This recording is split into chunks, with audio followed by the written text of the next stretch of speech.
بسم الله الرحمن الرحيم والصلاة والسلام على أشرف المرسلين. حبايب قلبي، طلابي، أولادي، كل متابعينا وطلابنا موجودين معانا على منصتنا الجميلة. النهارده معانا أول فيديو في السنة بإذن الله، وإن شاء رب العالمين نفتكر الفيديو دوت وإحنا بنخلص إن شاء الله في آخر سنة وآخر فيديو لينا مع نهاية العام، مع تحقيق النجاحات والإنجازات بإذن الله. النهارده أصدقائي إحنا بنشرح منهج الهلو، منهج الحكومي. إن شاء الله حضراتكم هننتظر فقط بس يعني وقت بسيط عشان نبدأ في المناهج، لأن زي ما اتفقنا إن أولى ثانوي بيكون كل محافظة ليها منهج معين، ولسه الورقة من الوزارة ما نزلتش اللي فيها تحديد المناهج، وبفضل الله إحنا يعتبر متوفر معانا غالبا كل المناهج، منهج الكلوز اب، منهج الاب ستريم، منهج ترافلر. ان شاء الله بنشوف ايه كمان اللي متاح عشان نوفره ليك يا معلم، وعارفين ان مش كل الناس مهتمه بيك، احنا ان شاء الله مهتمين بيك. ركز بقى معايا. الكتاب دوت هيجي فين؟ زي ما اتفقنا هيجي لك اونلاين عن طريق دليفري، هيجي لك هتطلبه من الموقع، كل ده على الجروبات بتاعتنا. خش معايا كده في الكلام ونبدا على بركه الله في محتوى الشغل بتاعنا. احنا طبعا عندنا 6 يونتس، 6 وحدات. خلاص، اليونت الاولاني يا اولاد اسمه Egypt's Heritage، التراث المصري. يونت بيتكلم على الاثار وغيره. طيب نبدا كده على بركه الله في اليونت الجديد، ودي الصوره كده عايزك تكون حاططها صوره ذهنيه لدماغك. خلاص، وكل ده يكون متاح معانا. نبدا مع بعضينا كده يا معلم في Egypt's Heritage بمعنى التراث المصري. ورقه وقلم بقى معايا كده. لو انت معاك الكتاب، انا طبعا الPDF حطيته لك على الجروب بتاع اليونت الاولاني، بحيث ان انت لسه ما جبتش الكتاب فالPDF يكون معاك. افتحه بقى عن طريق تابلت، افتحه عن طريق لابتوب، اطبعه، ايا كان لحد ما يكون في ايدك الكتاب عشان ما نضيعش وقت. طيب اول حاجه كده حبايبي، احنا طبعا كلنا عارفين ان المنهج بتاعنا السنه دي الحكومي الوضع مختلف عن اعدادي شويه. في اعدادي كنا بنهتم بالبلس، بمنهج البلس عن منهج الحكومي. السنه دي الامر معكوس، انت هتهتم بالاثنين، ولكن منهج الحكومي فيه شغل. صحيح مش في الجرامر فيه شغل، ولكن في الكلمات فيه شغل، في ريدنج وفي يعني في شغل جامد، فلازم نكون مركزين يا اولاد. طيب اول حاجه كده هناخد part 1 take pride in our beloved Egypt. طبعا احنا كلنا فخورين بحبيبتنا مصر. تعال نقرا الكلمات بتاعتنا ونشوف الكلمات بتقول ايه، وصلي على النبي. طبعا عشان نثبت الكلمات، كلكم طبعا طلاب شاطرين عارفين بنثبت الكلمات ازاي، من خلال ان احنا بنشتغل في الريدنج. درس الريدنج هو اللي بيثبت الكلمات، درس الريدنج هو اللي بيثبت الكلمات، ولكن انا بقرا لك الكلمات لوحدها عشانك. المهم، اول كلمه معانا يا اولاد في الكي فوكابيولاري اللي هي الاساس اللي لازم يتحفظ زي اسمك، كلمه سلف او جد. كلمه سلف دي باللغه العربيه يعني جد، اسلافنا يعني اجدادنا. اسمهم ايه يا اولاد؟ قال لك اسمهم ancestors. ancestor. عالم الاثار اسمه archaeologist. محبوب beloved دي طبعا adjective يعني دي صفه. قال لك بعد كده عندنا كلمه الاصرار والعزيمه determination بمعنى اصرار او عزم او عزيمه. harmony بمعنى انسجام وتناغم، زي انا وانتوا كده متناغمين منسجمين مع بعض، فده اسمه ايه يا اولاد؟ اسمه harmony وده noun. قال لك بعد كده inspiration بمعنى الالهام. inspiration الالهام اللي هو ايه؟ وانا قاعد كده جالي فكره، مثلا مستر محمد شخص مجتهد، فانا عمل لي الهام لنفسي ان انا اكون برضو شخص مجتهد زيه. فاهمين الحكايه؟ كلنا مثلا محمد صلاح بالنسبه لنا عامل لنا انسبيريشن، يعني راجل بيلهمنا للاصرار والعزيمه والاستمراريه. طيب قال لك كمان يا اولاد ميرشنت بمعنى تاجر، اسمه ميرشنت تاجر، ناون برضو. ناشونال ايدنتيتي الهويه الوطنيه، حضرتك هويتك الوطنيه مصري فتتعامل انك مصري، خلاص، فدي اسمها national identity. كلمه neighborhood يا اولاد بمعنى حي او جوار، المنطقه السكنيه. pride بمعنى فخر، دي noun. tourist guide بمعنى المرشد، التورست اللي هو مرشد الايه؟ السياحي. لسه في كي فوكابيولاري، كمل معايا. بيقول لك عندنا الاثار او المعالم التذكاريه اسمها ايه؟ اسمها مونيمنت بمعنى اثر او اثار مونيمنتس. هيريتيج بمعنى التراث اللي هو اهلنا من زمان سابوه لنا، المتاحف والحاجات اللي جوه المتاحف والمعابد، ده اسمه التراث. خلاص، فده اسمه الهيريتيج.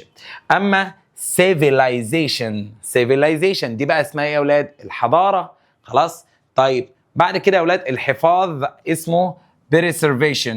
preservation preservation الحفاظ. كلمة crossroads اللي هو مفترق طرق. مفترق طرق crossroads. كلمة restore يعني يستعيد ويرمم restore. sacrifice بمعنى يضحي sacrifice. awareness وعي noun هي awareness. كلمة homeland بمعنى الوطن. كلمة home لوحدها على فكرة تمشي وطن، أرض الوطن الهوملاند بتاعتنا. كلمة الإرث أو الميراث اسمها legacy. طيب عندنا بعد كده كلمة التجارة أو تاجر. التجارة نفسها اسمها trade. التاجر trader، يبقى التجارة اسمها ايه يا اولاد؟ اسمها trade. طيب ركز معايا. بعد كده يا اولادنا بيقول لنا عندنا شويه definitions لازم نتعرف عليها، بتيجي في اسئله التشوز، طبعا هتذاكرها في الكتاب ولكن نقراها سريعا كده. ايه هي السيفيلايزيشن حبايبي؟ قال لك السيفيلايزيشن دي developed society، المجتمع المتطور. المصريين القدماء كانوا يا اولاد مجتمع متطور فوق ما نتخيل، ممكن يكون كان متطور اكتر من كده بدون التكنولوجي، بس كان متطور جدا. خلاص قال لك with its own culture، بالثقافه الخاصه بتاعته. طب الكروس رودز يا اولاد قال لك the place where roads or culture meet. قال لك ده المكان اللي فيه الطريق اللي هو مفترق الطرق. تمام الحته دي. او ممكن يكون برضو مفترق طرق للثقافات. طيب كلمة هيريتيج التراث ده ايه؟ ده التراديشنز التقاليد، والكالتشر الثقافات from the past اللي سايبينها لنا اهالينا من الماضي. كلمة merchant يعني تاجر، ده someone who buys and sells goods، ده الشخص اللي بيبيع ويشتري large quantities الكميات الكبيرة. اما كلمة monument يا ولاد بمعنى اثر، اللي هي important historical building، ده بيكون مكان او حاجة تاريخية مهمة، او structure يعني بناء. كلمة neighborhood قال لك the area around where you live، دي المنطقة اللي انت عايش فيها. كلمة pride بمعنى الفخر، وده feeling of being pleased about something، انك تكون حاسس بانك مسرور بان حاجة معينة، or your country has done well، او البلد بتاعتك ادت كويس، زي كلنا لما شفنا مصر في كاس العالم ادت كويس فكلنا حسينا بالبرايد يعني بالفخر. زي لما انا اشوفك بتأدي كويس وبتبعت الاجابات وبتبعت الواجبات، فانا بحس ان انت بحس بالايه؟ بالبرايد. كمل. كلمة تريد يا اولاد دي التجارة او يتاجر فيرب، ده selling or exchanging goods، تبادل البضاعة. خد ذرة وهات بطاطس، ده اسمه تبادل بضاعة. within a country or between countries، بين داخل نفس الدولة او بين الدول كلها. بص يا سيدي عندنا بعد كده مين فوكابيولاري، دي كلمات اضافيه. الكلمات الاضافيه ديت معظمها ممكن تكون حضرتك عارفها، ولكن عشان انت ناسي اسمك لازم ندب الكلمات دي يا معلم، ما تطنش اي حاجه. خلاص وده بارت 1 هنقضي عليه كله دلوقتي ان شاء الله. في الفيديو ده هنفرتك بارت 1. خلاص وخدوا بالكم انا هشجعك جامد جدا جدا جدا جدا السنه دي، بس انا عايزك تشجع معايا، يعني عايزك تشتغل. المهم كمل معايا، كلمات سهله وجميله. يلا. بيت بمعنى يهزم او بمعنى ينبض، اسف تمشي بمعنى يهزم على فكره، بمعنى ينبض. اوكي. كلمه سيتيزن مواطن، دي ناون. كلمه كور اللي هي بمعنى جوهر او اساس، كور. كارج ناون برضو بمعنى الشجاعه. وكلمه ديفلوبمنت ناون بمعنى التنميه او التطوير. كلمه سنشال دي adjective بمعنى ضروري، شبيهه لكلمه important كده. كلمة flood يا أولاد ناون، ده بمعنى فيضان. وكلمة gather verb بمعنى يجمع أو يتجمع. كلمة generations اللي هي ناون بمعنى أجيال، generation جيل. وكلمة growth النمو، ده ناون خد بالك growth، لكن grow لوحدها اللي هي ينمو. أما كلمة heart يا أولاد بمعنى، ده ناون بمعنى القلب. و كلمة اللي بعدها اللي هو الهيلوجريفكس ده ناون اللي هو اللغة الهيلوغرافية بتاعة المصريين القدماء. كلمة historian يعني المؤرخ، الشخص الذي يكتب التاريخ، يا كاتب التاريخ ده ايه ده؟ اسمه historian. اما historical sites ده مواقع اثرية، المواقع ديت جواها حاجات اثرية، historical sites. كلمة history يا اولاد ده ناون التاريخ، وتمشي طبعا مادة التاريخ. اما كلمه اللي هي هائل او ضخم اللي بتساوي كلمه مثلا ماسيف او كلمه هيوج او كلمه enormous، عندك هنا immense، كلمه اسمها immense بمعنى هائل او ضخم، ودي تعتبر adjective. knowledge يا اولاد بمعنى المعرفه noun، وكلمه mathematics اللي هي ماده الرياضيات وايضا دي noun. كلمه medicine بمعنى الطب او الدواء، تمشي طب وتمشي الدواء، كليه الطب the faculty of medicine. كلمه يا اولاد mission بمعنى مهمه او بعثه، في الجيمز بنلعبها. وكلمه moment اللي هي لحظات moments. تعال نشوف البيبرز اللي هو الورق الايه؟ الورق البردي. طيب كلمات معظمها قديمه، معظمها قديمه، يا رب الناس ما تكونش زهقانه وهي بتحفظ الكلمات علشان ما تتنفخوش. مفتاحك في الكلمات او مفتاحك في الانجليزي هو كلماتك. خد بالك كلمات زي ما قلت لكم منهج اللي هو ده، المنهج الهالو ده خلاص قويه، فانت المنهجين هتلاقيهم بينغموا على بعض، فانت لازم تكون صاحي معايا كده عشان عندها شغل كتير. كمل. كلمة source يا ولاد noun بمعنى مصدر، أما كلمة امتياز ده noun برضو اسمه privilege. privilege أوكي. طيب أما كلمة beauty اللي هي بمعنى الجمال ده noun، وكلمة awareness أيضا noun بمعنى وعي أو إدراك، وكلمة symbol بمعنى رمز ده noun، وكلمة دي اسمها anxiety.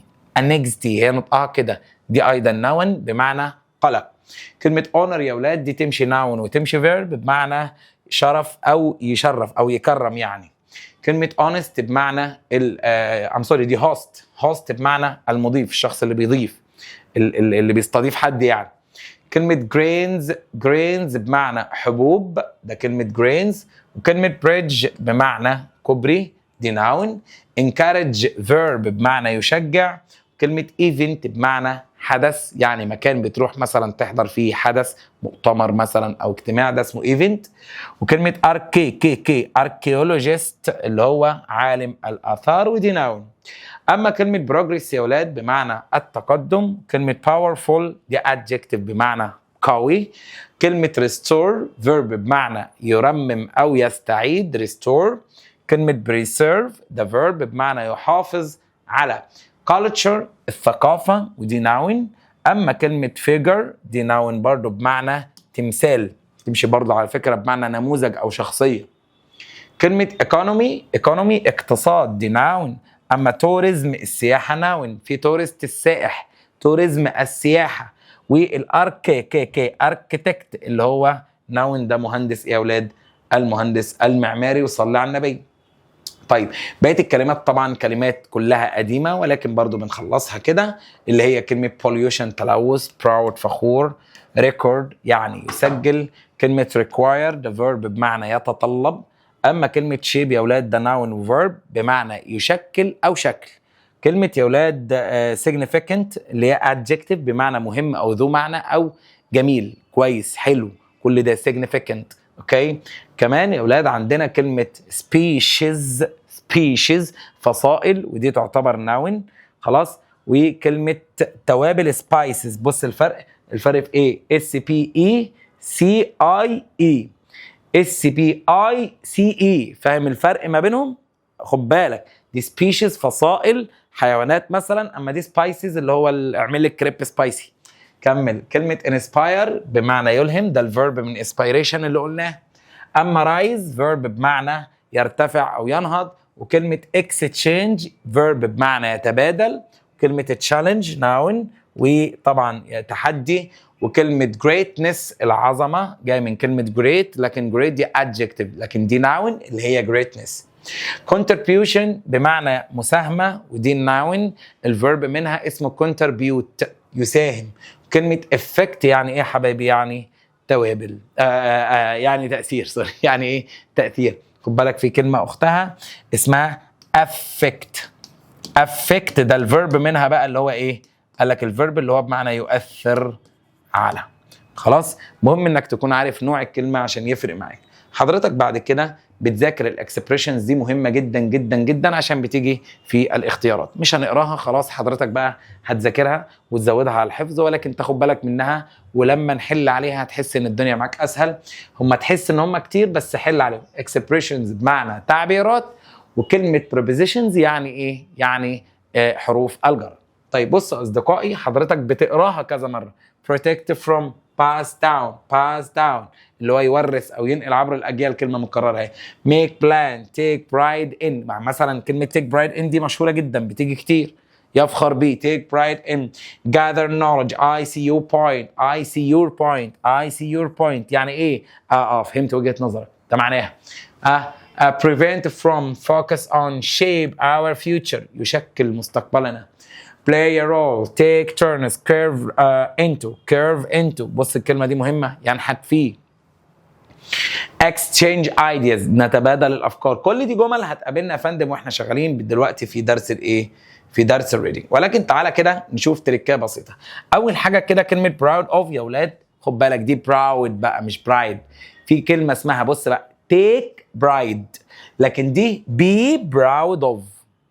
يبقى التانية اسمها take pride، لكن دي اسمها ايه؟ اسمها proud of. بص يا سيدي ركز بقى في الحته دي. كلمه proud to فخور بيه مصدر، اما proud of verb ing او noun. خدها مني بقى معلومه، اي حرف جر واكتبها في كشكولك وانت بتذاكر معايا. اي حرف جر في الانجليزي بيجي بعده الفيرب ing ما عدا التو، هي اللي ممكن ing وممكن الفعل في المصدر في الغالب. زي مثلا contribute to دي بيجي بعدها ing يساهم. فميك a contribution to يعني يقدم ايه؟ مساهمه. خلاص. طيب طبعا المتحف المصري اللي نفسي ازوره ان شاء الله ابقى اعمل رحله ليه، The Grand Egyptian Museum، المتحف المصري الكبير. طيب حضراتكم لازم تكونوا فاهمين ان عندنا السنه دي السينونيم والانتونيم مهمين جدا، لان بيكون عليهم اول سؤالين في امتحان اولى ثانوي. هعرفك شكل امتحان اولى ثانوي عامل ازاي في نهايه الفيديو، ولكن بنقول ان لازم نكون مذاكرينهم. هما رخمين في المذاكره، مفيش كلام، رخمين في المذاكره زي ما كان عندك بالظبط في اعدادي. لا هم رخمين شويتين في المذاكره، بس ان شاء الله حصيلتك اللغويه مع الشغل تزيد، الدنيا هتلاقيها مظبوطه معاك. خلاص حبايبي. طيب انا بس عايزك تكون على علم بنقطه مهمه، ان السينونيم والانتونيم لازم تذاكرهم كويس. يا مستر طب اثبتهم في دماغي ازاي ما انا بنساهم؟ لازم حضرتك تحل عليهم، لازم تحل عليهم.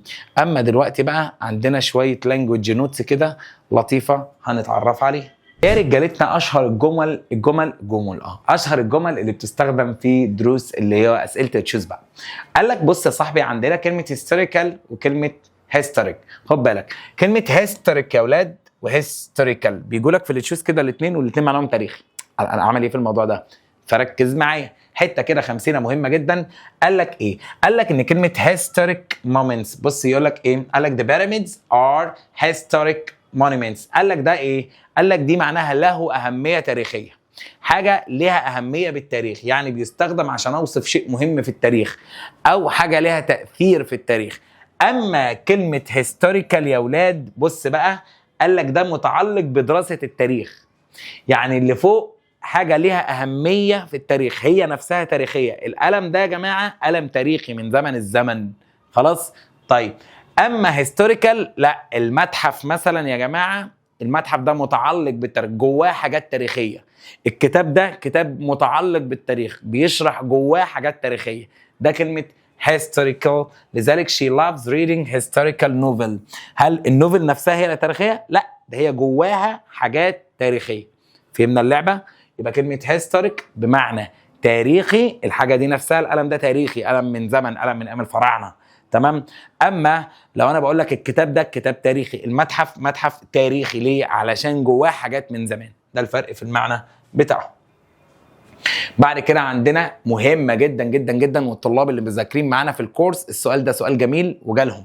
كلمه الفرق بين كلمه raise وكلمه rise وكلمه arise وكلمه arouse.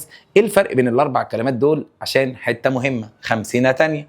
قال لك اول كلمه يا اولاد كلمه raise اللي تصريفاتها بالدي، قال لك دي معناها يربي او يجمع فلوس، تمشي بمعنى يربي ويرفع وايضا يجمع فلوس عشان بتيجي كتير قوي.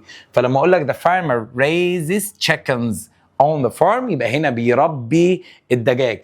at the school raised money، المدرسة بتجمع فلوس. please raise your voice، من فضلك علي صوتك. طب الكلمه الثانيه كلمه يا اولاد ايه؟ قال لك كلمه رايز. كلمه رايز يا اولاد اهو كلمه ريز. طيب كلمه رايز بقى قال لك رايز ديت تمشي بمعنى يرتفع او تشرق، بتيجي دايما مع الشمس مثلا، خلاص، وتمشي بمعنى يقوم عشان يحيي شخص، وتمشي بمعنى يستيقظ، اي حاجه بتعمل كده. فقال لك the sun rises in the east، يبقى الشمس بتشرق في الشرق. prices usually rise، الاسعار بترتفع.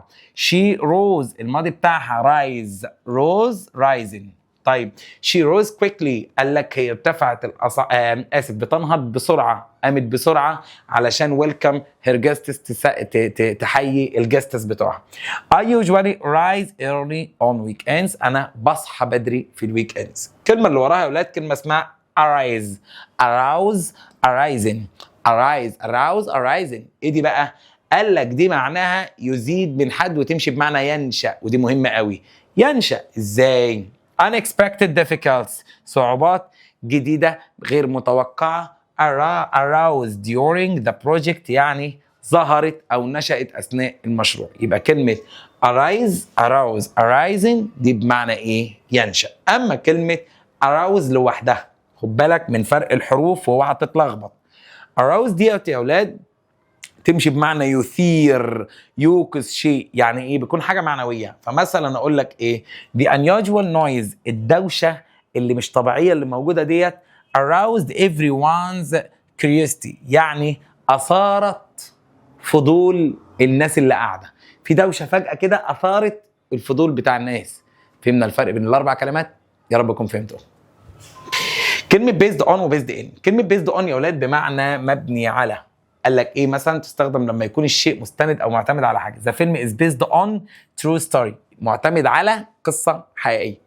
اما كلمه بيزد ان قال لك دي بيجي بعدها الموقع، يعني مش معناها معتمد على، لا معناها موجوده فيه. فمثلا اقول لك ذا كمباني از بيزد ان لندن، الشركه مالها مقامه في لندن، بتيجي مع المكان. صلينا على الحبيب صلى الله عليه وسلم. طيب كلمة work in، work as، work for، work to، work on، ركز بقى معايا، دي بمعنى تعمل على شيء. احنا كلنا بنعمل على مشروع دلوقتي ان احنا ننجح نفسنا، او I'm working on a new project، انا شغال على مشروع جديد. اما كلمة work as دايما يا اولاد بيجي بعدها الوظيفة.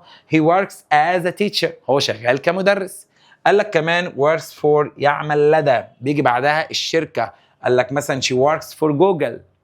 قال لك كمان work to، يعني يعمل لأجل، يعني ايه؟ we are working to reduce pollution، احنا بنعمل لأجل تقليل البوليوشن. وبيجي بعدها الفعل فين يا حبايبي؟ في المصدر. لا تقنع بما دون النجوم، ما ترضاش إلا بالنجوم، ما ترضاش غير بأعلى حاجة، لذلك حاول فيها. مستر هو الريدنج ده مهم؟ الريدنج ده مهم جدا جدا جدا. شفت كل اللي احنا قلناه قبل كده؟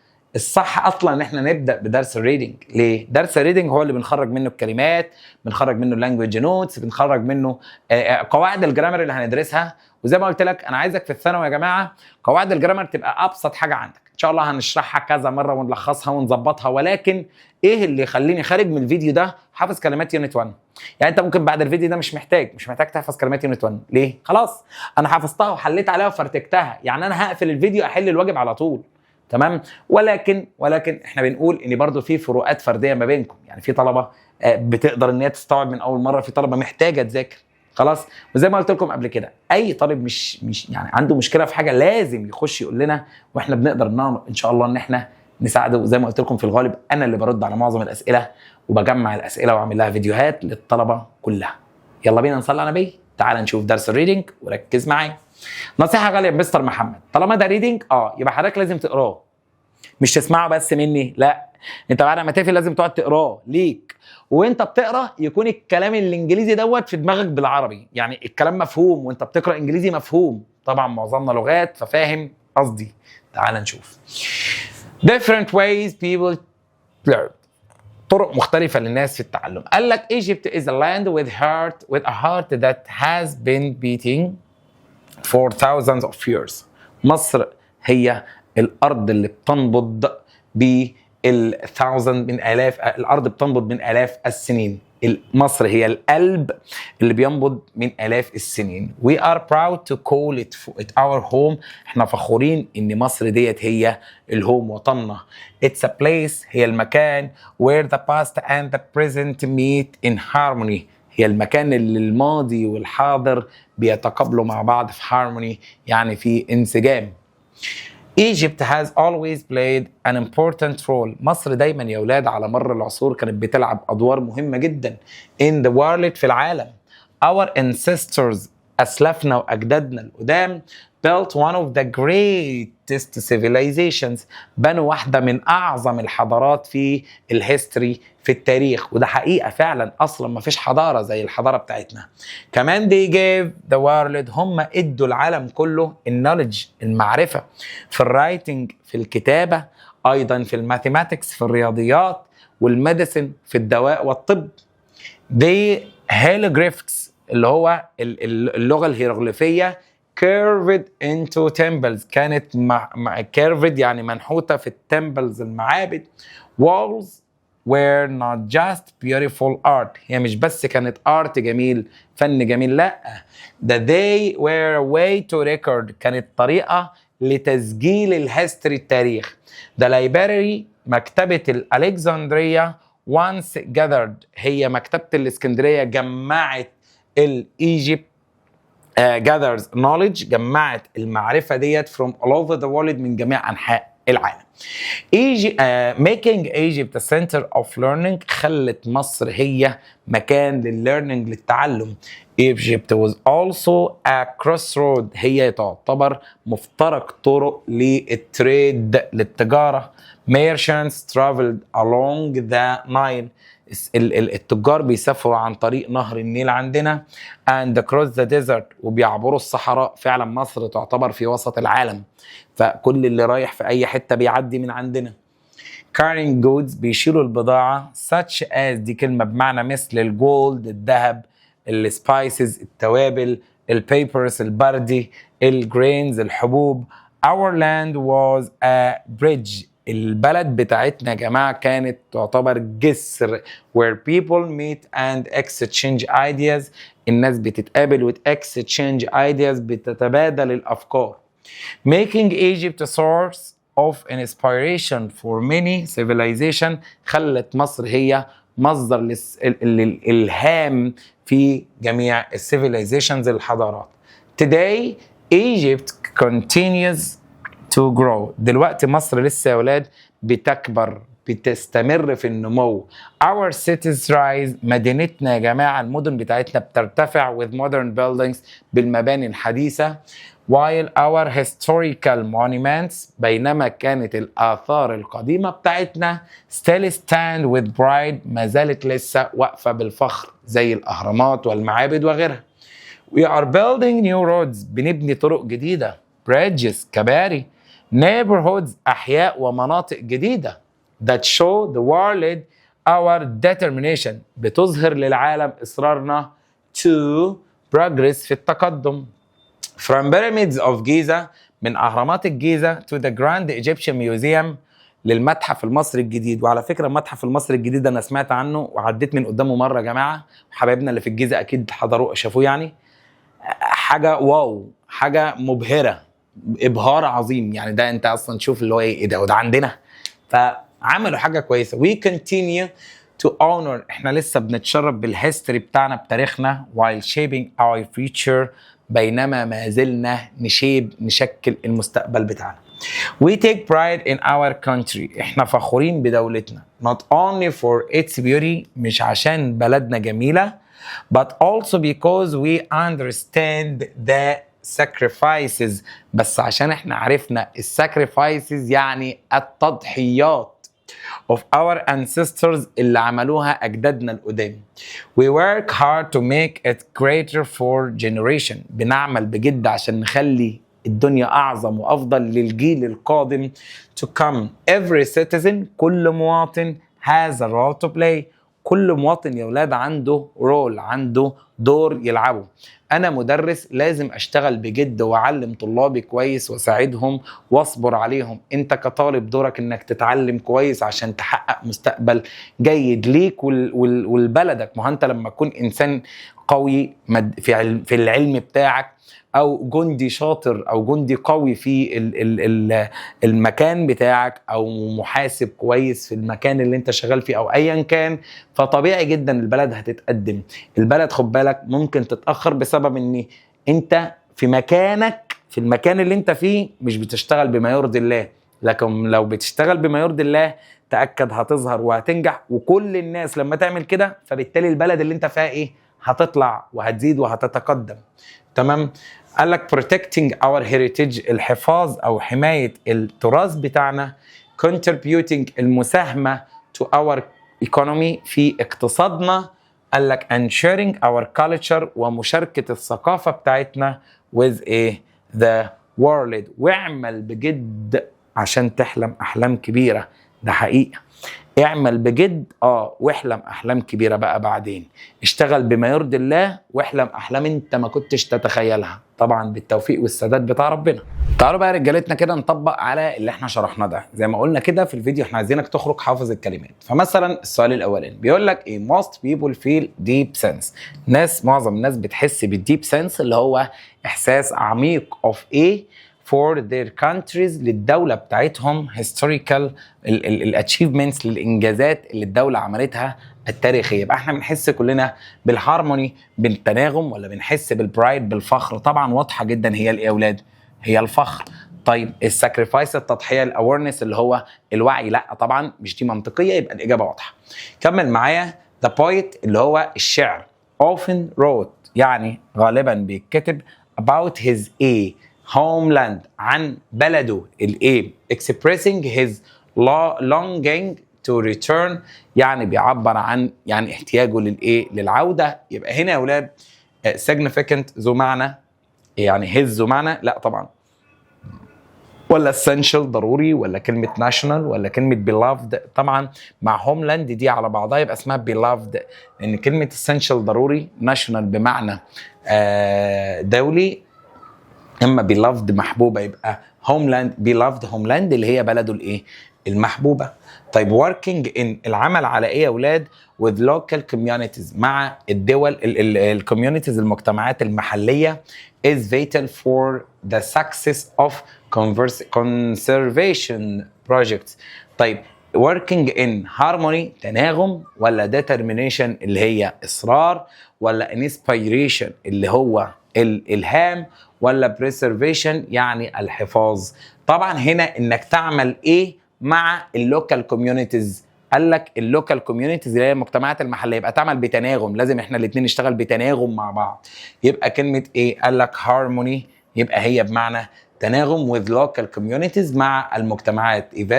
is vital for success، طبعا ده بيساعد على النجاح في الكونسرفيشن، الحفاظ على المشروع.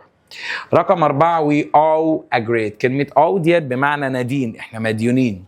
a great debt يعني بدين عظيم of gratitude، وبنمتن to our who built his this great nation اللي بنوا النيشن الأمة العظيمة ديت. يبقى احنا ممتنين جدا للهيستوريانز المؤرخين، ولا الميرشنتس التجار، ولا الانسيسترز الاسلاف والاجداد، وهي الاجابه طبعا اركتكت اللي هم المهندسين المعماريين. طيب الجمله رقم 5 ولاد بيقول لك living in a friendly makes people feel safer. انك تعيش في فريندلي يا جماعه بيخلي الناس تحس بالسيفر، بالامان، and more connected يكونوا متصلين كده بذير سوسايتي، بالمجتمع بتاعهم. طبعا السيفيلايزيشن حضاره، ولا كروس رود مفترق طرق، ولا هيريتيج تراث، ولا نيبرهود؟ طبعا سيف نيبرهود اللي هو الكمباوند اللي احنا عايشين فيه، المكان اللي انت عايش فيه او الحي. it takes great انها بتاخذ great ايه يا اولاد؟ and hard work يبقى عمل جاد. في كلمه مشهوره جدا بتيجي مع العمل الجاد يا اولاد اللي هي اسمها determination يعني الاصرار. يبقى في اصرار وعمل جاد، دول مربوطين ببعض. اكيد ما مش حفاظ، اكيد مش كلمه كونتريبيوشن مساهمه، اكيد مش انفورميشن. دايما نربط الكلمتين دول وخليك ايه، خليك ذكي في الحل كده. خلاص تو اتشيف طبعا سكسس عشان تحقق نجاح.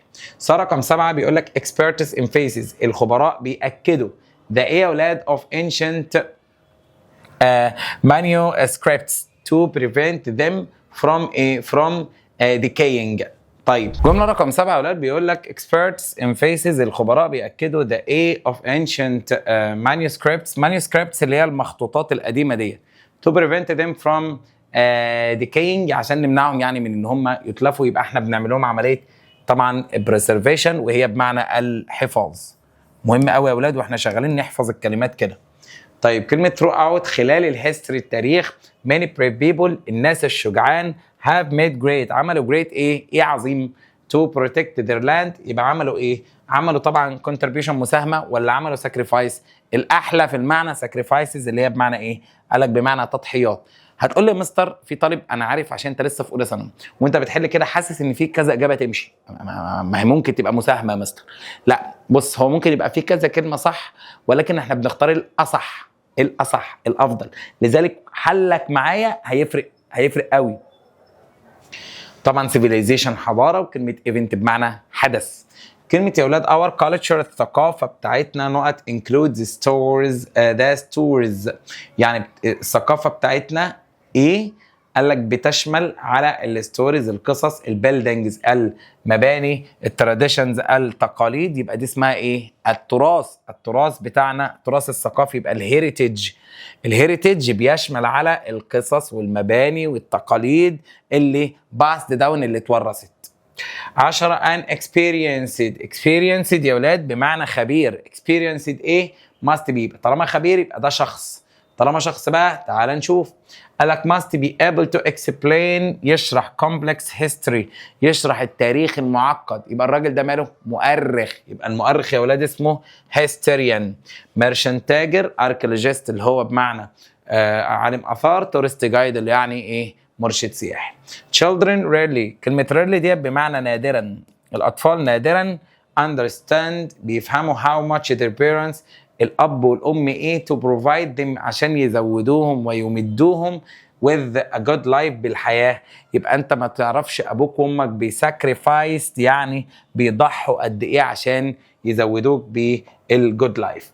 قال لك good communications، الكوميونيكيشنز helps، التواصل ده يا جماعة helps maintain بيساعد على الحفاظ على ايه؟ within large families، طبعا بيساعد على الحفاظ على الهارموني يعني التناغم. جملة 13 بيقول لك an ancient time، في الأوقات القديمة Egypt was major، كانت major center، كانت مكان رئيسي يعني مركز رئيسي للإيه يا ولاد؟ between the east الشرق والغرب. طبعا كلمة trade يا ولاد يعني كانت إيه؟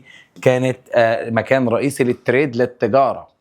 طيب قال لك دكتور زويل ليفت اس، دكتور زويل ترك لينا ريماركابل يعني علامة بارزة. طبعا كلمة معروفة جدا إرث يا ولاد، اللي هي كلمة إيه؟ كلمة ليجاسي اللي هي بمعنى الإرث في الكيمستري أو في فيلد ديت، يعني مجال الكيمستري الإيه؟ الكيمياء.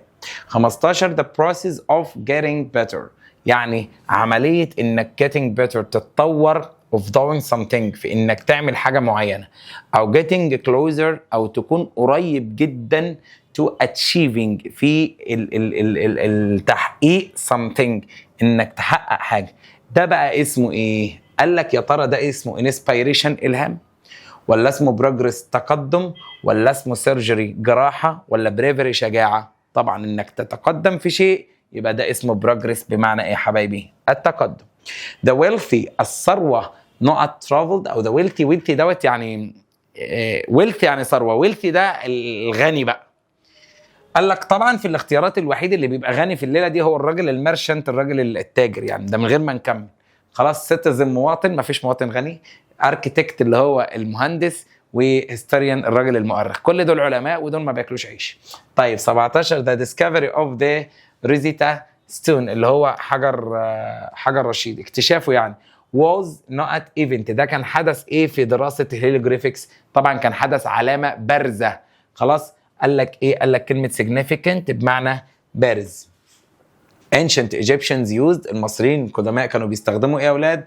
not only for writing مش للكتابه بس، قال لك كمان ده لميكينج sandals and mats عشان يعملوا الساندلز الصنادل اللي بيلبسوها في رجليهم، وايضا السجاجيد يبقى برضو البيبرس اللي هو الايه البردي، ورق البردي.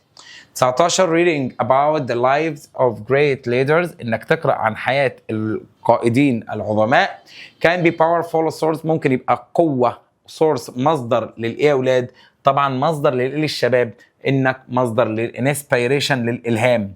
يعني انا من يومين كنت بقرا عن قصه خالد بن الوليد، سيدنا خالد بن الوليد، اكتشفت انه حد يعني ما شاء الله حاجه كبيره جدا، فكان مصدر للالهام بالنسبه لي.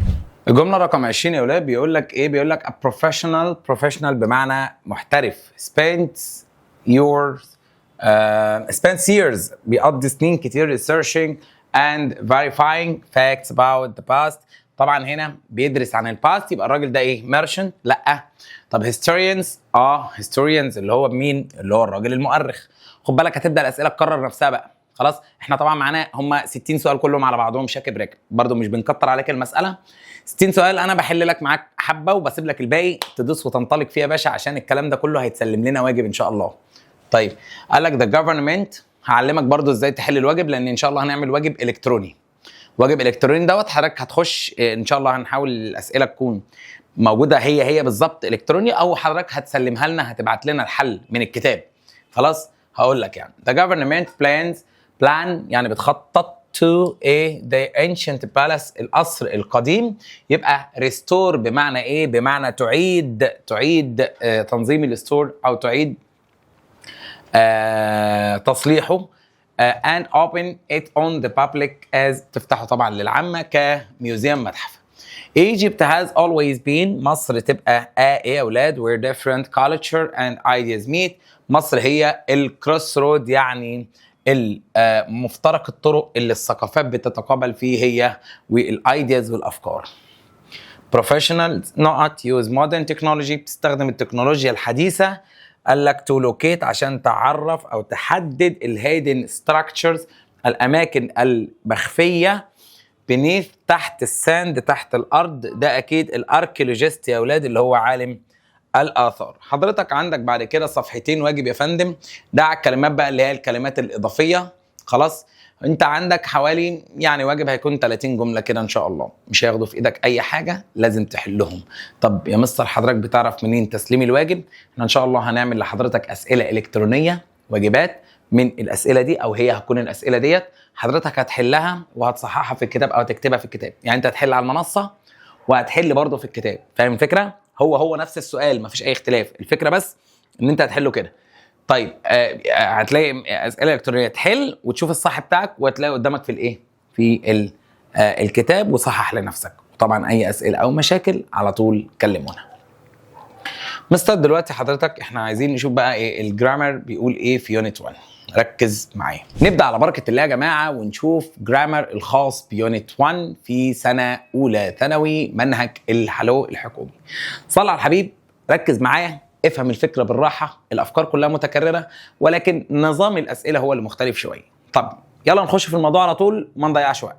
اول حاجه احنا بنتكلم النهارده في زمن اسمه يا اولاد، قال لك زمن اسمه الباست سيمبل. ايه ده بتاع زمن يا مستر؟ هو يا باشا هو، بس شويه اضافات لذيذه كده انا هلمها لك بسرعه على هيئه افكار. صلى على النبي الاول، اللهم صل على سيدنا محمد. اول حاجه حبايبي عندنا الباست سيمبل الماضي. لازم حضرتك تكون عارف من خلال الكورس التاسيسي بتاعنا ان الجمله بتبدا بحاجه اسمها subject فاعل، بعد كده verb، بعد كده object اللي هو المفعول به او تكمله الجمله، عشان في جمل ملهاش مفعول. قال لك يا صديقي ان الافعال بتاعتنا هي عباره عن يا اما فعل كان فعل منتظم يا اما فعل غير منتظم. يبقى الماضي البسيط هو الجمله بتبدا بالفاعل، بعد كده الفيرب ده الفعل ده لازم يكون في التصريف الكام يا حبايبي؟ الثاني. طب يا مستر التصريف الثاني ده في منه افعال منتظمه بتاعت الدي والاي دي والاي اي دي، وفي منه افعال غير منتظمه زي سي سو جو وينت باي بوت كم كيم وهكذا. قال لك حبيب قلبي النيجاتيف النفي بتاعنا ممكن انفي بكلمه didn't واحط بعدها مصدر I didn't go I didn't watch لازم مصدر، او ممكن استخدم كلمه never بس ما بتاثرش على الفعل وبيجي بعدها التصريف الكام؟ التاني زي ما هو. طيب قال لك يا سيدي كمان برضه ممكن تقول لي wasn't weren't بيجي بعدهم صفة أو حرف جر أو اسم. يعني إيه؟ لما أقول لك I wasn't at school أنا ما كنتش في المدرسة امبارح. he wasn't أحمد ده مش أحمد، ده ما كانش أحمد. خلاص؟ طيب he was tall هو كان طويل، نفيها مش didn't، لا ده نفيها wasn't. خلاص؟ يبقى الواز والوير نفيهم wasn't weren't بس، لكن أي فعل تاني بننفيه ب didn't والمصدر أو never والتصريف التاني زي ما هو. كمان نقطة مهمة جدا يا ولاد تكوين السؤال، قال لك بيبدأ بديد والفاعل، وطالما في ديد يبقى الفعل فين يا رجالتنا؟ الفعل في المصدر. حلو قوي. خش بقى على اللي جايه ديت، المبني المجهول مهم قوي نعرفه. مبني مجهول يعني بيبدأ بباسيف، مبني للمجهول باسيف، يبدأ بالاوبجكت المفعول. قال لك بعد كده دي لازم تتحفظ، was لو ده مفرد، where لو ده جمع، وبعدين الباست participle. يبقى was أو were past participle. مثال يا مستر، يلا he not at school، هنا ده at school يبقى didn't ما تنفعش عشان ما فيش فعل، يبقى wasn't. ده criminal المجرم، المجرم يا اولاد هو اللي قبض ولا اتقبض عليه؟ اتقبض عليه. يبقى الجمله دي مبني للمجهول، لازم تترجم عشان تعرف تتعامل. يبقى was arrested قبض عليه. حلوه الجمله. قال لك he not a prize a month ago، كلمه دل على الماضي تبقى مين يا رجالتنا؟ past هي كلمه one. كل زمن يا ولاد بيكون له حاجه اسمها كلمات دلاليه، الكلمات الدلاليه ديت بتعرفني ان انا شغال في الباست في الماضي. مين يا مستر؟ قال لك عندك yesterday ago، بس ago دي بتيجي ازاي بقى؟ يقول لك 3 days ago يعني بتيجي قبلها الفتره الزمنيه. 2 days ago 2 months ago منذ شهرين. كلمه on the other hand يعني كلمه the other hand اسف the other day اللي انا بقولها دي، the other hand دي يعني ومن ناحيه اخرى، دي اسمها the other day بمعنى اول امبارح. كلمه once يعني ذات مره. اما كلمه just now قبل قليل. كلمه last week last month ماضي عارفينها. in اي سنه قديمه. وطبعا when I was young عندما كنت صغير. when I was 10 اما كان عندي 10 سنين. فيقول لك في السؤال I know at him just now ديت يبقى past تبقى met يا اولاد، التصريف الثاني من meet. how long ago دي كده على بعضها تركيبه بتعرفني انك شغال ماضي، يبقى الاجابه بتاعتنا مين؟ did. الفكره التاليه يا جماعه فكره اللي هيجي سؤالها في الثانويه العامه. السؤال ده جاي بالظبط ان شاء الله في الامتحان، سواء امتحان الشهر الاول او امتحان الحصه بتاعي او امتحان نص السنه اي حاجه. قال لك يا صاحبي، قال لك عندي كلمه اسمها used to بيجي بعدها الفعل في المصدر. طب دي معناها ايه؟ قال لك دي express past habit بتعبر عن الباست habit العاده في الماضي. فقال لك بيجي بعدها مصدر، وركز كويس قوي. طيب الجمله طبيعتها بتبدا بالسبجكت اللي هو كان مين يا جماعه؟ الفاعل. لو جه بعده ايه؟ ركز بقى، لو جه بعده used to يا باشا اختار لي الفعل في المصدر. خلصنا كده؟ I used to play in the street انا كنت متعود العب في الشارع. سهله اهي. ها طيب قال لك لو جه بعدها، لو جه بعد الفاعل was aware used to او verb to get اللي هو get وجوت وجوتس جوتس ايه؟ get وجوت وجيتس، او became او grow طبعا في الغالب هيجوا لك ماضي، ولقيت used to بص يا باشا هتختار ايه؟ هتختار verb ing او noun. يبقى تاني كده used to بس مصدر. was aware got become grow used to ساعتها تختار يا verb ing يا اما noun، وركز فيها كويس قوي. قال لك كمان يا صديقي ان بتساوي كلمه اسمها no longer. الكلمه دي يا اولاد ترجموها بمعنى لم يعد، اكتبها كده في الكتاب عندك.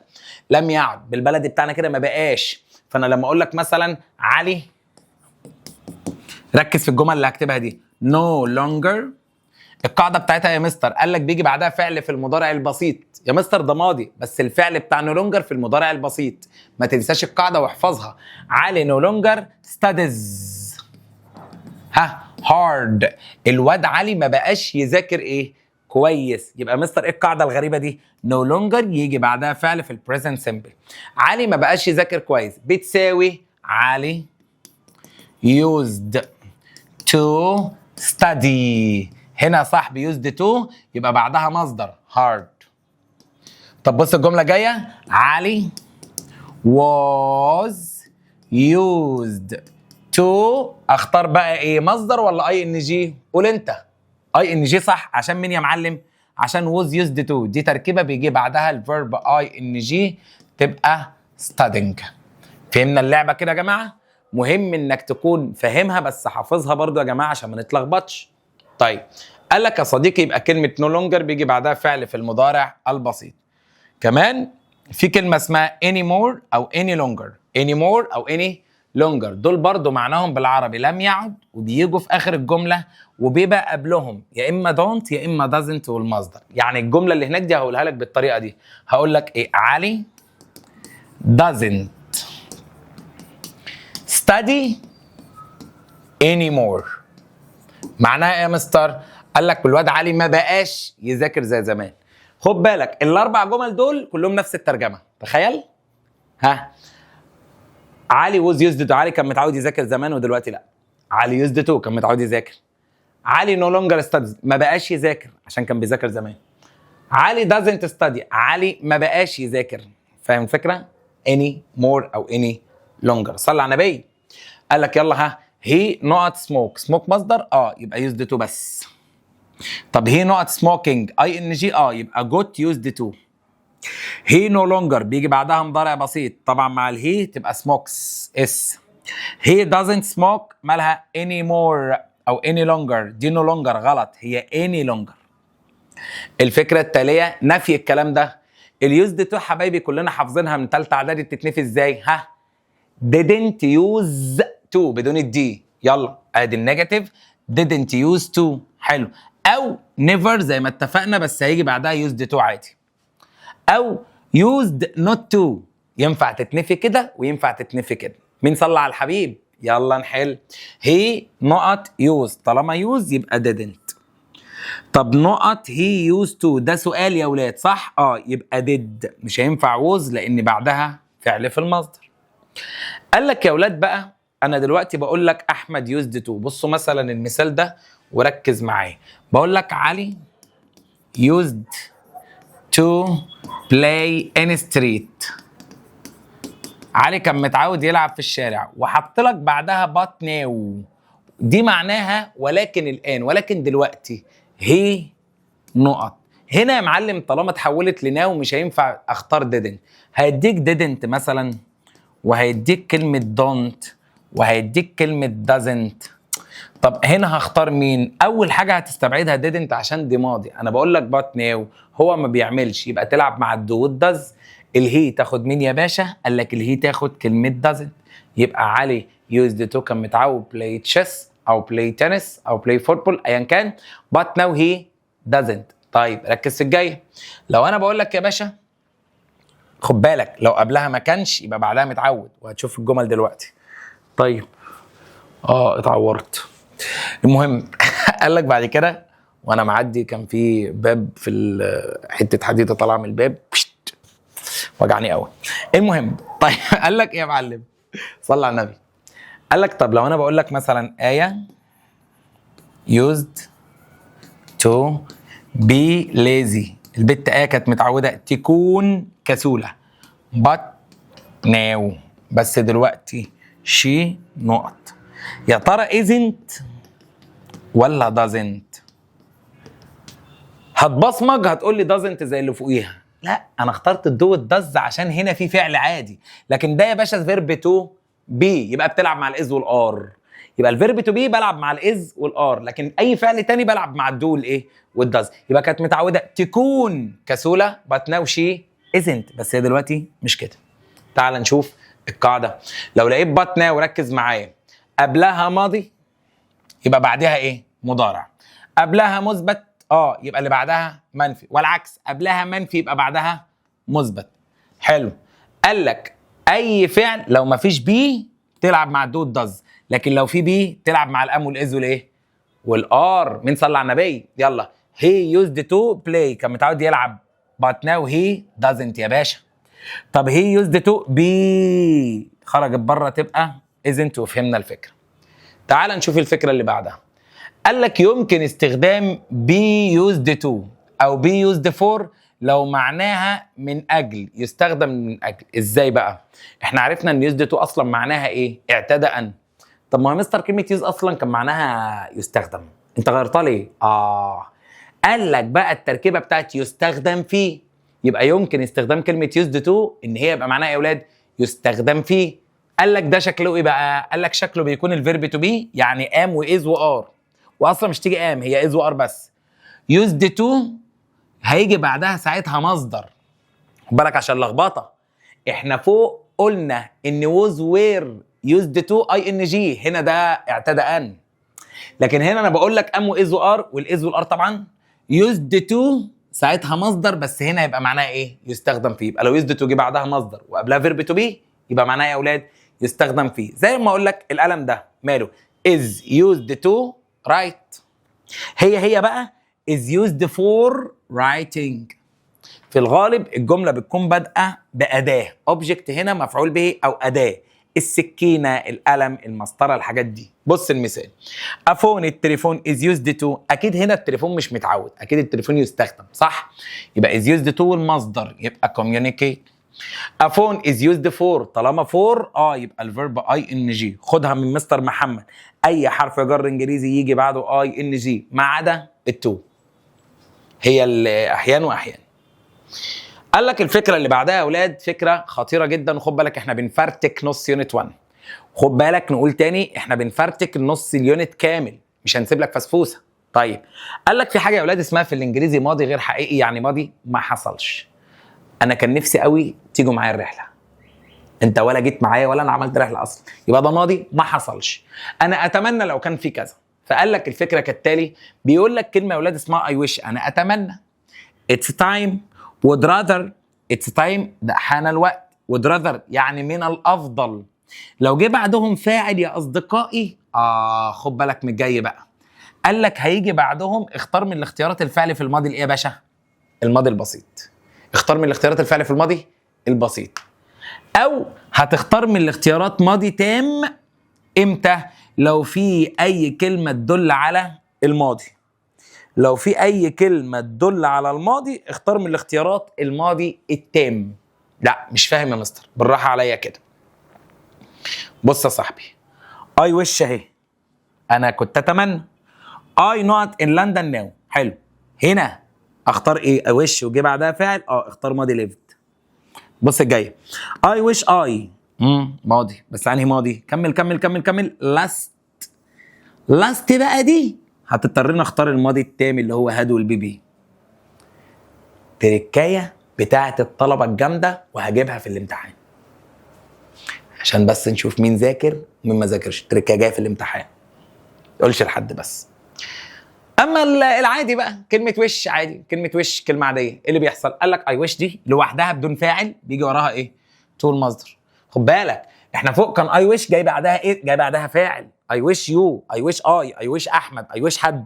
طب ما فيش الحد ده، دخلت على الفعل، قال لك اي وش بيجي وراها تو والمصدر، او اتس تايم تو والمصدر. اما وود راذر اللي هي يفضل تيجي كتير بيجي وراها مصدر بس.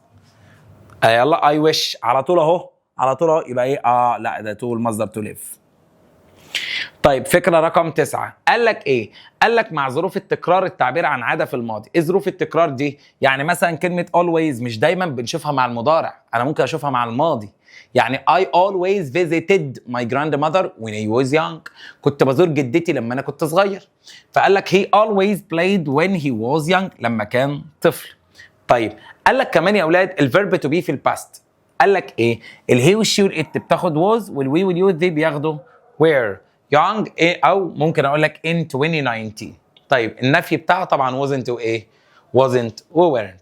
اتمنى الناس تكون فاهمه الفكره، وتعالى نشوف الملاحظات البسيطه على الدرس عشان كده نكون فصصناه على الاخر ونحل عليه. قال لك خد بالك بعد الفيرب تو بي يا جماعه الفعل ما بيجيش في الماضي البسيط، لا ده اللي بيجي بعدها اسم او صفه. يعني انا هحط لك في الاختيارات عشان الخبطك، اقول لك ايه مثلا؟ he was sent وهي sent. طبعا الماضي هنا مش was sent خالص، was sent ده اصلا صيغه مبني المجهول في الماضي، بس الفكره كلها ماضي يعني تختار لي من الاختيارات التصريف الكام؟ التاني، وهنشوف الكلام ده واحنا بنحل.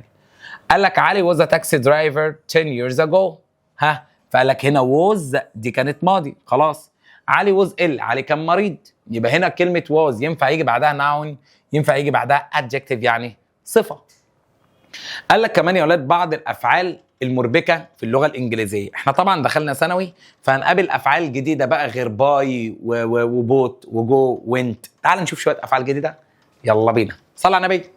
اول كلمه معايا ولا كلمه اسمها فول، ده فيرب بمعنى يسقط. بص تصريفاته فول، فيل، فولين. طب بص الجاي، في فعل اسمه فيل بقى. ايه فيل ده؟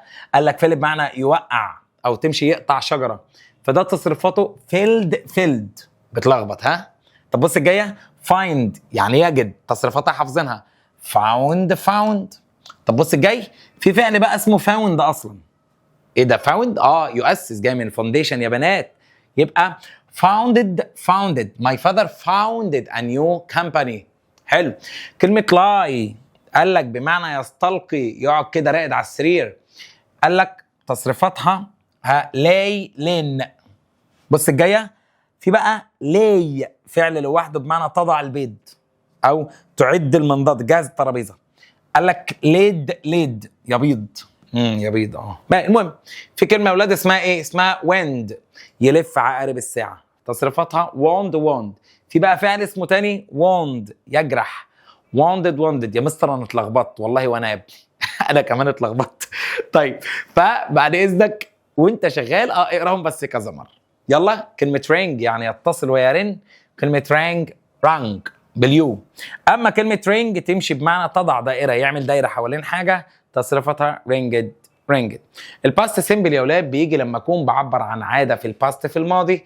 when I was on holiday I went to the beach every day. قال لك هنا خد بالك بقى، استخدم الماضي البسيط لما تكون بتتكلم، مش الماضي المستمر، لما تتكلم عن عاده حصلت فين؟ في الماضي. خلاص. طيب تعالى بينا بقى نطبق على الكلام ده كله ونشوف الكلام بيقول ايه، ويلا بينا. The gang of the thieves، الحرامية، عصابة الحرامية. Not into my house yesterday. طبعا طالما yesterday ماضي يبقى مش هينفع دي يا باشا، مش هينفع دي عشان عارف ان عينيك راحت لها. تبقى ايه؟ تبقى بروك، تصريف تاني عادي خالص. we always، يمكن always ديت في الماضي برضو. on the beach when we were، هنا الكلمة المفتاحية were عشان في الماضي يبقى played. Why not millions of people go؟ فعل في المصدر اهوت. قال لك في القرن ال19 يبقى ماضي، يبقى did. انا خد بالك بعلمك ازاي تطلع المفتاح. قال لك we can't go home by bus، مش هنعرف نروح بالبيت بالباص because the last اخر باص. يبقى عندك كلمة 30 seconds ago كلمة ماضي، يبقى الإجابة بتاعتنا left عادي خالص. My grandfather always not to work when he was young ماضي، يبقى مين الإجابة؟ walked. The thief not and sent to prison، يبقى الثيف الحرامي ماله؟ اتقبض عليه، يبقى الجملة دي passive. was أو were تصريف ثالث يبقى was arrested. He got used to، خد بالك got used to اختار verb ing تبقى working. Before joining the university، قبل ما نلحق الجامعة نلتحق يعني بيها. I not living، لازم اختار حاجة من اللي بتقبل ing، يبقى used بس لأ، طب didn't لأ، طب used بس لأ، يبقى was used to عشان انا حافظ القاعدة بتيجي ing. As a boy كطفل مستر محمد not for his good behavior. قال لك بص جملة جامدة جدا جدا جدا، مستر محمد كطفل كان بيمتدح. يبقى هنا دي مبني للمجهول، بيمتدح، مش هو اللي بيمدح، ده بيمتدح. الفعل اللي في الاختيارات ده فعل praise بمعنى يمتدح، يبقى used to be praised. جملة جامدة وجملة عالية جدا ومش أي طالب كان يجيبها. زي ما اتفقنا في الكورس التأسيسي قلت لك وقف الفيديو، سابقني في الحل وافتح الفيديو شوف الحل بيقول ايه. خلاص، دايما سابق انت الاول، وعك واغلط وما تخافش انك تغلط انت لو وحدك، حتى انا مش قاعد فوق دماغك. يا لهوي لو قاعد فوق دماغك. المهم عك واغلط وافتح شوف انت شغال ازاي وصحح لنفسك، ومفيش مشكله ان شاء الله كله يطلع غلط، انا ما عنديش اي مشكله عادي، انت لسه بتتعلم حبيبي. خلاص طيب يلا 10. I used to play، كنت متعود العب في الشارع but now I ايه؟ قال لك I don't. طبعا مثال حلينه فوق بالنص، مثال مدرسه، ده كتاب مدرسه. He used to be calm but now he isn't.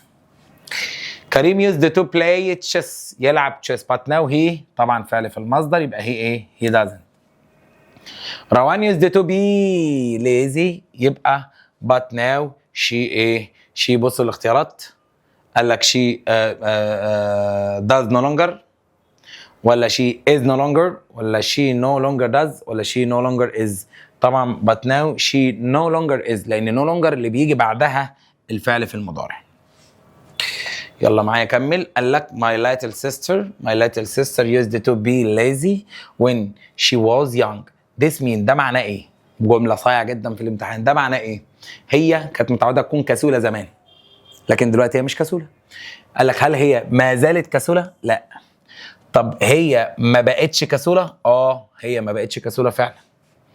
my sister is crazy. اختي مجنونة. معرفش بقى انت واختك بقى، يعني فهمنا هتقوم تنط فوق دماغك دلوقتي. she isn't active. هي دلوقتي مش active. لا خلاص، يبقى اصلا قاعدة no longer و any longer بتساوي used to على فكرة. she not the money she needed. يبقى she ايه؟ هي ايه الفلوس اللي هي احتاجتها؟ اكيد هي ما ادتش الفلوس اللي هي احتاجتها، اكيد هي اعطت. يبقى دي جملة باسيف مبني المجهول. فكرة انك تعرف الجملة الباسيف لوحدك دي اصلا نجومية لوحدها. خلاص، يبقى she wasn't given. هي لم تعطى. ليه؟ was او were تصريف ثالث. I would rather يا اولاد يجي بعدها فاعل. يبقى الفعل في الماضي. اختار ماضي على طول اللي هو الماضي غير حقيقي، يبقى didn't go. people used to be helpful but now they. طبعا be يبقى they aren't. I would rather منى would rather وفاعل يبقى الفعل في الماضي. طب انا افضل ان منى كانت تضيع وقتها ولا ما تضيعش؟ يبقى هو لما يديك 2 اختيارات في الماضي ساعتها تقف تترجم الجمله تشوف مين الصح. طبعا ده مش معانا وده مش معانا، ده هو الاجابه، بس ده ماضي وده ماضي، فانت مضطر تترجم الجمله عشان تعرف هختار مثبت ولا منفي.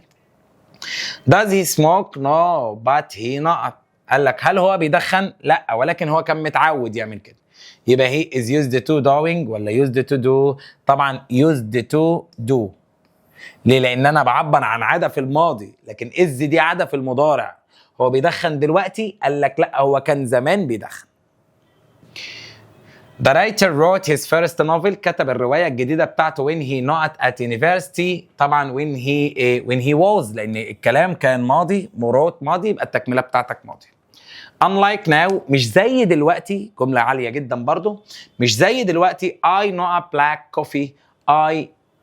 انا طبعا use بس غلط. طب used to ولا didn't used to ولا wasn't used to؟ مبدئيا كده ركز معايا.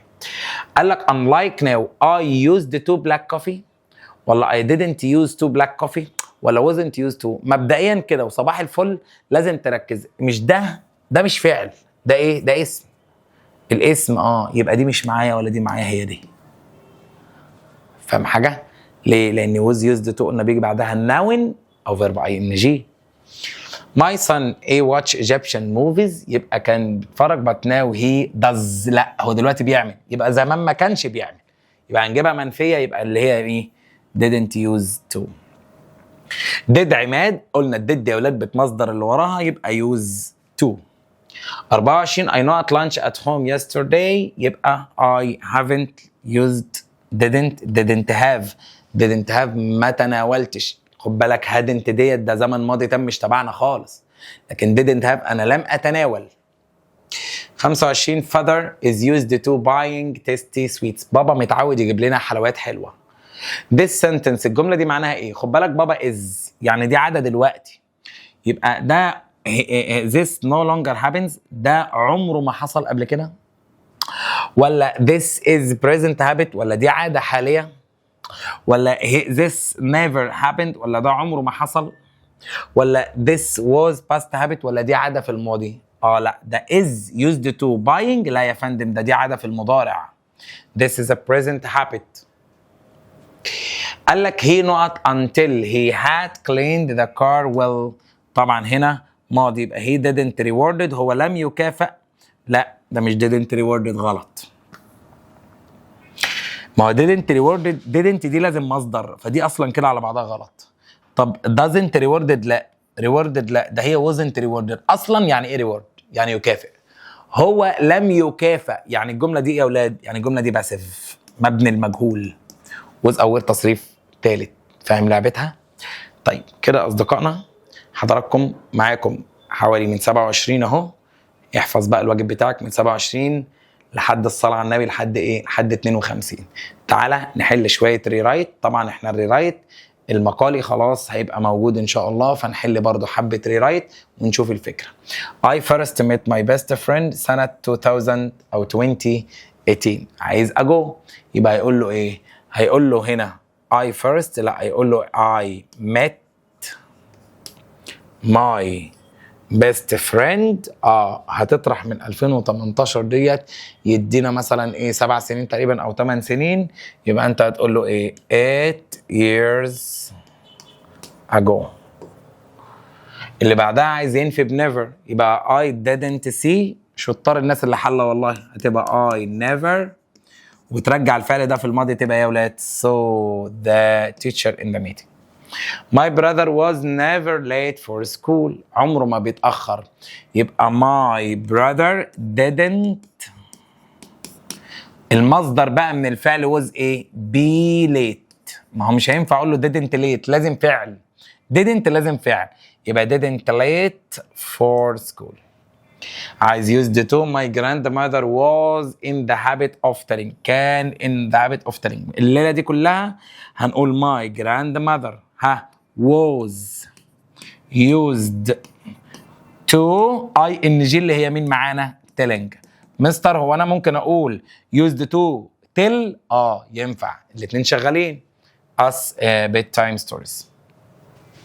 5 I played football every day when I was a child. عايز يقول لي used to، يبقى عادة، يبقى I used to مصدر play football. طب التكملة ايه؟ هتاخد when I was child. ago my father stopped working in factory. خلاص دي نفس الفكرة حليناها فوق، هسيبها لك في الواجب تحلها لي يا باشا. نفس الفكرة، هتطرح من السنين وتحط كلمة ايه؟ ago. I don't eat fast food. انا ما باكلوش. عايز no longer. حلو السؤال، يبقى I وبعد كده no longer مضارع، يبقى I no longer eat fast food. يا رب يا ولاد تكونوا فاهمين كويسين. never خلاص فهمنا اللعبة بتاعتنا ومتكررة فوق حلها. I was always good at drawing when I was young. عايز used to. حلو قوي، يبقى اقول له ايه؟ اقول له I used to. فعل بقى I used to. ما هو was always ده فين الفعل هنا يا ولاد؟ الفعل was.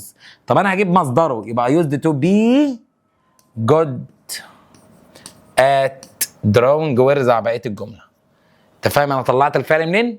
السؤال رقم 10 بيقول لك she doesn't write. هي ما بقتش تكتب anymore. معنى كده ان هي كانت زمان بتكتب، يبقى اقول له ايه؟ يبقى اقول له she used to عادي، والمصدر بتاعنا write letters. ايه ده بس؟ بس خلصنا. ما هي ما كانتش بتكتب زمان. هو بيقول اسف she doesn't write. هي ما بقتش تكتب دلوقتي، معنى كده ان كانت بتكتب زمان، يبقى used to. نفس اللعبه تحت my uncle no longer lives. ما بقاش عايش في لندن، معنى كده انه كان، يبقى ايه؟ يبقى نقول my uncle ماله used to. المصدر بتاعنا مين؟ live in ايه؟ in London. الصفحه التاليه برضه يا حبايبنا هتكون واجب، فكرتها افكارها كلها متكرره. انا عايز اقول لك بس ان how long ديت هيبقى اسمها how long ago. how long ago، واسال سؤال في الماضي عادي، يعني I began learning French 5 years ago. يبقى how long ago did you begin learning French. did you begin، وبegin دي مصدر، اخليها مصدر. خلاص بعد كده اسئله used to عادي خالص، كل الجمل سليمه بسيطه. no longer بيجي بعدها مضارع بسيط. اتمنى ان ما اكونش سبت لك حاجه، الا انك انا برضه عايزك تفكر. انا ممكن احلهم كلهم، واصلا هينزل لحضرتك شيت الاجابه. شيت الاجابه هينزل كل يونت او كل واجب بناخده له شيت اجابه، بس انا بحل لك الفكره وعايزك تشغل مخك. بص حبايبي، انا ضد فكره، معلش استحملني لحظه بس انا عارف انك زهقت. انا ضد فكره ان انا اقعد اديك دايما كل المعلومه على الجاهز على الجاهز على الجاهز. انت فين؟ انت لازم ده يشتغل شويه، فانت تشتغل وتغلط وتناقشنا ومش عارف، فاهم؟ فبرضه يعني وارد ان ممكن كل حاجه تتحل لك سهله. انا وارد اقعد احلها، ما عنديش اي مشكله عادي خلاص، وبحل براحتي وقاعد براحتي على فكره. بس الحكايه كلها ان انا حابك تشغل مخك شويتين، زي ما في طلبه بتشغل مخها عشان نفسي تبقى انت شاطر، وكل ما تشغل مخك كل ما مع الوقت هتبقى الدنيا بالنسبه لك احسن وافضل.